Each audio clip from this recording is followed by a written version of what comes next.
Hi. No, this is not another chapter. This is in between the chapter sessions. These are interludes of my book.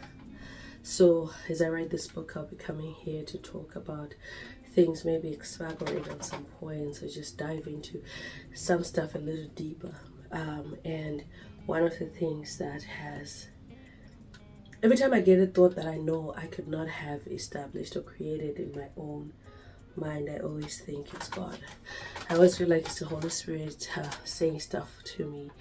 And one of the things that has been constantly playing out in my head was like, I think like this year I was sad and I was heavily burdened in my spirit, and I said, God, I'm sorry for everything that I've done. And I felt like God was like, baby, we could do this until you're 80. We could do this until you're 80. We could repeat this pattern until we're 80, just because you refuse to listen. And it took me back to something that has happened to me when I was younger. I was dumb at math. I suck at math. I have to count my fingers to calculate quick change. And so in Zimbabwe, 4-4 is a level that you have to pass math and English for you to get to the next one. And I got ungraded. I got a U, which means I think the invigilator looked at my paper and said, hey, I'm not going to hurt your feelings. I'm just going to say ungraded, not 0%. But you get an opportunity to rewrite it again. So I wrote it again in Form 5 and I got a U again. I did study a little bit, but my perception towards math has already been warped. I had a negative connotation. I felt it was too hard. I felt, why should I do it? And so I wrote it and I got a U again in Form 5. And then Form 6, I wrote it a third time. Well, something changed. I got an E. You thought I was going to say a C or D? No. I flunked it again. But at that time I had gotten accepted into university. So my mom was like, hey, listen, puppy, you're good to go. So I thought I'd escaped. I had escaped having to learn the fundamentals and the basics of math and actually grasping them and passing them. Until I came to America and I tried to register for school, and they're like, well, we need to just measure where you are. So you need to take a TSI test, which is math and English, pass my English. Took math the first time, flunked it, took it again, studied, opened my mind to it to learn the basics, and just how Americans teach math is a little different. In my books it's a little better. And I actually flunked with only 3 points because I ran out of time and I guessed 15 questions. But what I noticed was that my mind processes it different now. It's not a huge block. I'm willing to learn it. It's fascinating. It's getting interesting. I might actually become good at it and get a C. But God said to me, it's the same thing. If you're not willing to do what I say in my word and what I've told you, I don't care what the world says that premarital sex is okay, and I have said don't fornicate.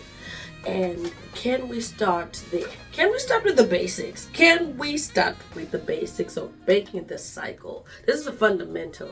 Why do you build your relationships out of sex?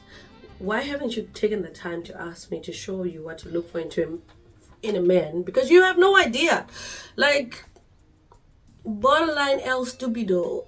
You don't know because you didn't have a father figure growing up, and your perception of what a good man is probably based on music or movies or fictional marriages that you've seen around, but you don't know what to look for. How about we start with me teaching you?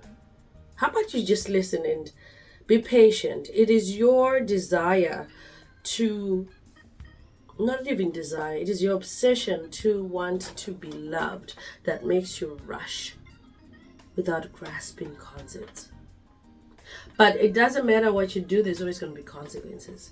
And you could do this until you're 80 and wake up with 5 children from different men and 5 broken marriages, as long as the foundation is warped. As long as what I've told you not to do, you keep doing. And that fornication is not a standard that is set just for women, but it is also set for men. There's nowhere in the Bible that says only women have to be virgins. Had I tried to be that in my younger days? Absolutely. I feel like I really tried to keep my purity, and I feel like the moment that I broke it, my life went downhill. I feel like I'd never get away with stuff. People could do stuff and I'll try it. I won't get away with it. And for me, God said, let's start with the basics, because you're always going to meet this math in your life. You're going to keep getting used, and we're going to have to keep repeating it until we listen to what I say. That's how I got to where I was at this point. Because at some point I felt like, I've kept myself for so long.